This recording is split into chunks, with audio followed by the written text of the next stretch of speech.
안녕하십니까 시청자 여러분, 반갑습니다. 채널2 운동은 알면 약 모르면 독이다의 김사부입니다. 오늘은 비만의 치료에 대해서 알아보도록 하겠습니다.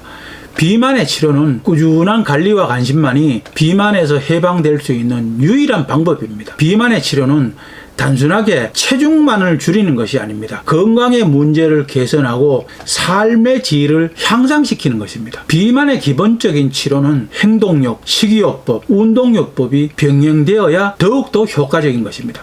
그리고 약물요법은 비만 치료의 보조적인 치료 방법일 뿐입니다. 식품의약품안전처에서 비만 치료제는 반드시 식욕 조절, 운동, 생활 습관의 변화 등 비약물 치료를 먼저 시도한 후에 처방할 수 있도록 인허가하고 있습니다. 비약물 치료로 3개월에서 6개월 정도 치료를 해도 체중이 10% 이상 줄지 않으면 그때 약물 치료를 해야 합니다. 물론 비만 치료제는 의사의 처방 없이는 약국에서 구입할 수가 없습니다. 그리고 비만이 아닌 사람이 미용을 목적으로 처방받을 수도 없습니다. 체질량 지수가 25 이상이고 고혈압, 당뇨병, 이상 지질혈증, 수면 무호흡증 등과 같은 위험성이 동반할 때 비만의 약물 치료를 할 수 있습니다. 의존성을 비롯한 여러 부작용의 위험성이 있기 때문에 대부분 3개월 이상 장기 복용을 하는 것을 제한하고 있습니다. 3개월 이상 장기 복용을 하게 되면 피로, 우울증, 망상, 환청과 같은 정신과적인 부작용과 약물 중독의 위험이 발생할 수 있습니다. 문제는 일부 비만 환자들이 병원을 이곳저곳 옮겨다니면서 의료 쇼핑을 하듯이 비만 치료제를 중복 처방받아서 복용을 한다는 것입니다. 다른 사람의 이름으로 대신 처방을 받거나 인터넷 등을 통해서 불법적인 유통 경로 구입을 하는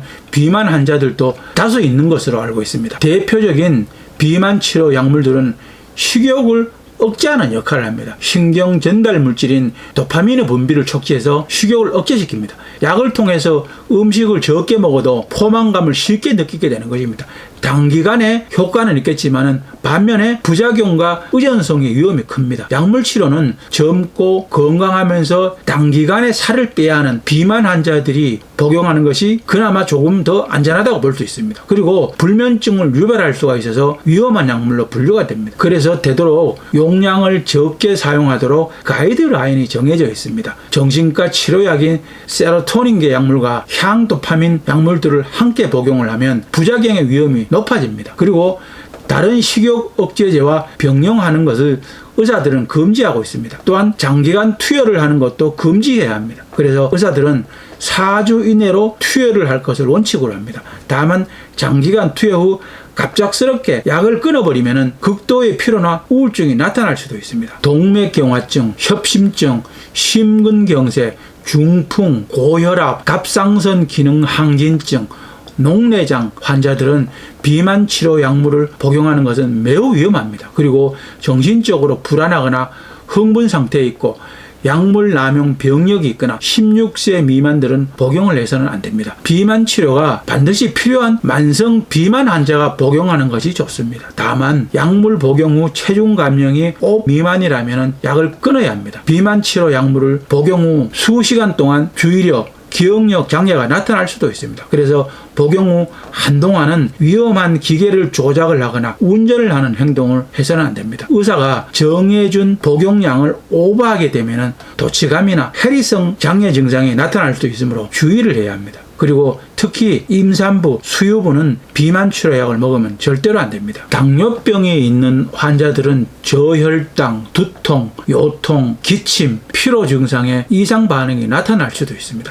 당뇨병이 없는 환자들은 두통, 현기증, 피로, 구역질, 변비, 목마름 증상이 나타날 수도 있습니다. 그리고 약물 복용 후에 우울감이나 자살 충동, 혈압과 맥박의 상승이 나타날 수 있습니다.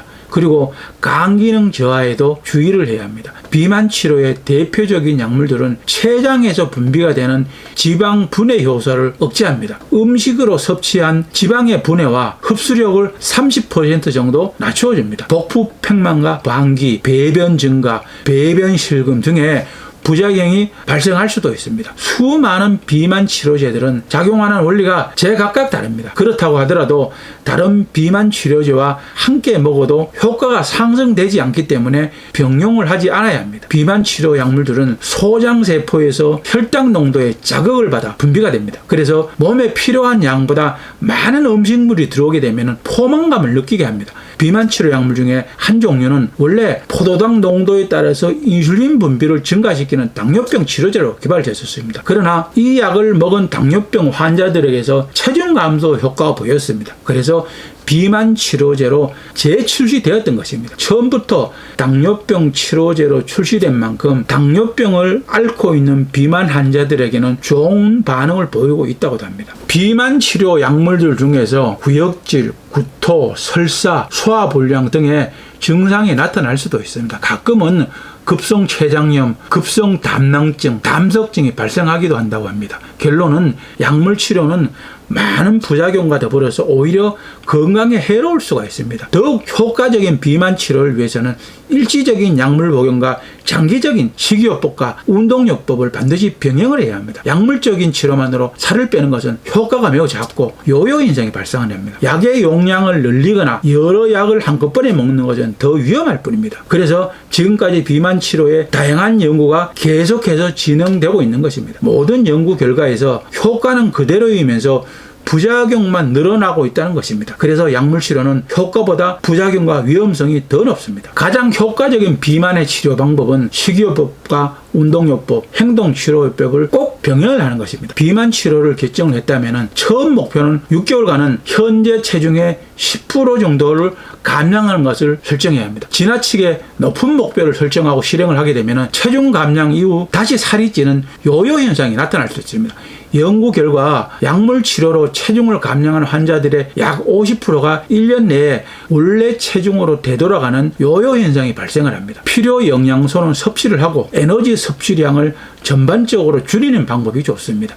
비만 환자들이 병원에서 받는 전문적인 비만 치료 방법은 식사를 규칙적으로 하고 식사량과 간식량을 줄이는 방법이 시도가 되고 있습니다. 체중 조절을 위해서는 올바른 식사 습관을 잘 지켜야 합니다. 저녁 7시 이후에는 물을 제외하고는 먹지 않아야 합니다. 음식은 꼭꼭 씹어서 천천히 먹어야 합니다. 하루 2-3끼 규칙적인 식사는 거르지 않아야 합니다. 지방 함량이 낮은 음식을 위주로 섭취를 해야 합니다. 음식은 맵거나 짜거나 자극적인 음식을 피해야 합니다. 인스턴트 음식, 패스트푸드를 피해야 합니다. 후식, 음료 등의 당분이 많은 음식은 삼가해야 합니다. 음식은 골고루 적당량을 섭취해야 합니다. 간식, 견과류 같은 것들은 열량이 적은 것을 먹어야 합니다. 술과 담배, 야식은 절대 금지해야 합니다. 섬유소가 많은 음식은 충분히 섭취해야 합니다. 음식을 지나치게 제한하지 않도록 해야 합니다. 그리고 수분은 충분히 섭취해야 합니다. 피자, 라면, 햄버거, 초콜릿, 아이스크림, 액상 가당 음료수, 케이크, 사탕, 꿀, 과일 통조림 등은 피해야 합니다. 하루에 한두 잔 정도의 커피나 녹차는 마셔도 됩니다. 효과적인 체중 감량을 위해서는 열량의 섭취를 제한해야 합니다. 열량의 섭취 제한은 개인의 상태를 고려해서 개별화되어야 합니다. 식사요법의 실천은 규칙적이고 꾸준하게 지켜야 합니다. 포화지방의 섭취 증가로 인해서 혈액 내 콜레스테롤 수치가 증가시킬 수 있습니다. 지방의 섭취는 전체 열량의 25% 이내로 해야 합니다. 가능하면 트랜스 지방의 섭취는 피해야 합니다. 과다한 당질 섭취는 혈액 내 중성지방 섭취를 증가시킬 수 있으므로 주의해야 합니다. 과다한 지방의 섭취는 열량 섭취를 늘릴 수가 있습니다. 열량 제한에 따른 체내 단백질 손실을 최소화해야 합니다. 단백질의 부족을 방지하기 위해서는 적당량의 단백질을 섭취를 해야 합니다. 또한 비타민 및 무기질 섭취가 부족하지 않도록 해야 합니다. 1일 1200칼로리 이하로 열량을 제한할 경우 비타민 및 무기질이 부족할 수 있습니다. 성공적인 체중 감량과 유지를 위해서는 개별화된 식습관을 지속적이고 체계적으로 시행하여야 합니다. 가장 중요한 운동은 필수로 병행을 해야 합니다.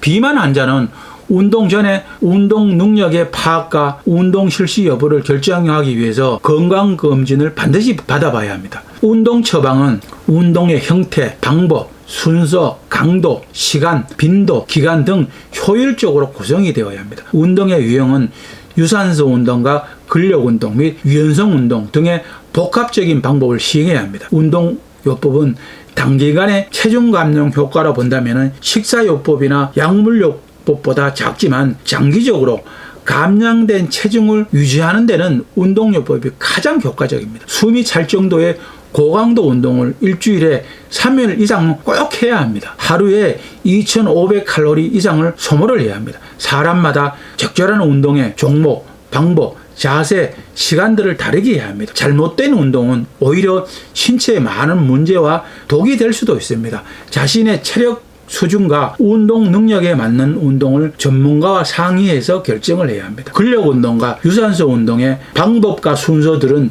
지난 방송들을 보시면 됩니다. 그리고 우울, 불안, 과민 반응 등의 정신적인 치료도 적절하게 병행을 해주면 더 안정적인 프로그램이 될 수 있습니다. 운동요법은 개별적으로 상담을 통해서 이루어지기도 하지만 집단적으로 일정 프로그램에 의해서 시행하기도 합니다. 반드시 의사와 전문 트레이너의 지도를 받는 것이 좋습니다. 그리고 초고도 비만 환자의 경우 비만을 수술로 치료하는 최후의 방법이 있습니다. 비만 수술은 초고도 비만 환자만 받아야 합니다. 국내에선 체질량 지수가 35 이상이면서 비만으로 인한 동반 질환이 있을 때 수술을 합니다. 그래서 비만 치료의 수술은 최후의 방법으로 거론되어야 합니다. 비만 수술로 인한 사망률은 1% 미만이고 수술 합병증은 10% 미만으로 비교적 높은 편입니다. 합병증으로 철분, 비타민 B12, 엽산 결핍, 탈장 및 탈장으로 인한 장폐색,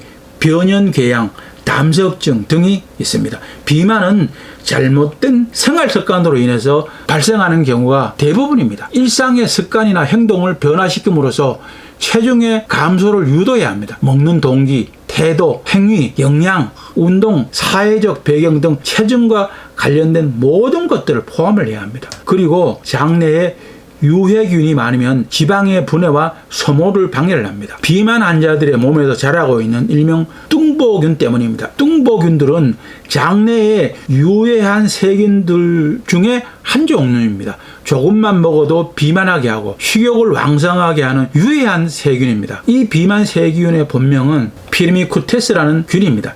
뚱보균들은 당분이나 지방이 많은 음식들을 좋아합니다. 그래서 단순당과 지방질을 좋아하게 되면 뚱보균들의 수가 증가하게 되는 것입니다. 뚱보균들을 없애려면 장내에 유익균의 수를 늘려주어야 합니다. 그래야 장내의 활동이 활발해지면서 지방의 분해와 소비를 빠르게 해줍니다. 유산균들을 섭취하여 장내 세균들의 균형을 이루어서 활동을 조절해야 합니다. 장내 환경을 이롭게 만드는 세균을 프로바이오틱스라고 합니다. 프로바이오틱스 섭취를 통해서 뚱보균을 조절을 해야 합니다. 프로바이오틱스는 프리바이오틱스와 함께 섭취하는 것이 효과적입니다. 유산균들을 꾸준히 먹으면서 당분과 지방이 많은 음식들을 조금씩 줄이면서 비만 관리를 해야 합니다. 건강에 좋은 유산균 덩어리 면역력 강화 주스를 만드는 방법은 저의 방송 무병장수 건강식음료 만들기를 보시면 됩니다. 그리고 스트레스를 받으면 부신 피질 호르몬이 많이 분비가 되어 소화액의 분비를 방해하게 됩니다. 이때 유해균의 증식을 더 왕성하게 하고 활발하게 하는 환경을 만듭니다. 수분과 야채, 식이섬유의 섭취를 늘리고 규칙적인 운동만이 진리이고 정답입니다. 그리고 먹는 행위는 여러 가지 외부적인 자극들에 의해서 촉진이 됩니다. 이러한 자극의 조절을 함으로써 음식의 노출과 먹는 기회를 줄이도록 해야 합니다. 비만한 사람들은 내부적으로 스스로 조절하는 능력보다 외부적인 자극에 의해서 쉽게 영향을 받게 됩니다. 음식물의 섭취를 자극하는 모든 요소들을 차단함으로써 음식물 섭취의 기회를 줄여야 합니다. 음식물을 구매할 때도 반드시 필요한 품목만 미리 정해서 구매를 해야 합니다.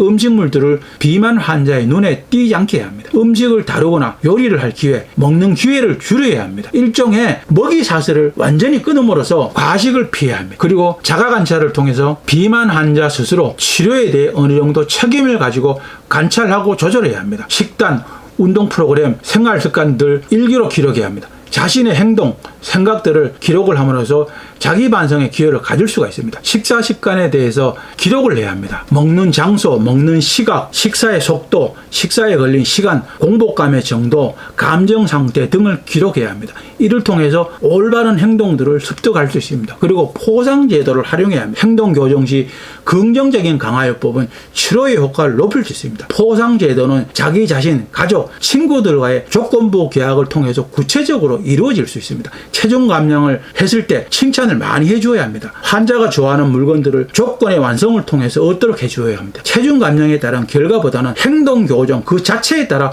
포상을 해줘야 합니다. 주위 사람들의 많은 관심과 협조가 치료에 많은 도움이 됩니다. 그리고 인식의 재구성을 해야 합니다. 비만 환자들이 갖고 있는 인식들을 새롭게 해야 합니다. 예를 들면 스트레스를 받았을 때 폭식하는 것으로 해소해왔던 사람은 폭식하는 대신 운동을 하는 것입니다. 그리고 친구와 대화를 통해서 풀어갈 수도 있어야 합니다. 또한 비만 환자들이 갖고 있는 자신의 신체에 대한 부정적인 관념, 과거 체중 감량에 대한 실패, 자신의 의지 부족들을 교정하여 인식을 변화시키는 것입니다. 다이어트는 매일 해야 하며 죽는 날까지 해야 합니다. 근력은 연금보다 강하고 운동은 보험보다 돈이 적게 듭니다. 오래 사는 것이 중요한 것이 아니라 건강하게 살아야 합니다. 돈은 쓰기 위해서 모으지만 체력은 살기 위해서 키워야 합니다. 죽는 데는 순서가 없고 건강한 사람이 오래 살아남는 것입니다. 건강이 최고의 재테크이고 근육은 연금보다 강하다는 사실을 반드시 기억을 하시기 바랍니다. 오늘도 저희 방송이 여러분들에게 도움이 되었습니까? 시청자 여러분들에게 도움이 되기를 바라면서 열심히 준비해 봤습니다. 여러분들에게 많은 도움이 되었으면 좋겠습니다. 오늘도 시청자 여러분 좋아요, 구독하기 꼭 눌러주는 거 잊지 마십시오. 많은 시청과 구독 바랍니다. 여러분들의 많은 관심과 구독, 좋아요가 저에게는 큰 힘과 보람이 됩니다. 다음 시간까지 시청자 여러분들 모두 건강하시기 바랍니다. 운동은 알면 약, 모르면 독이다의 김사부였습니다. 감사합니다. 안녕히 계십시오.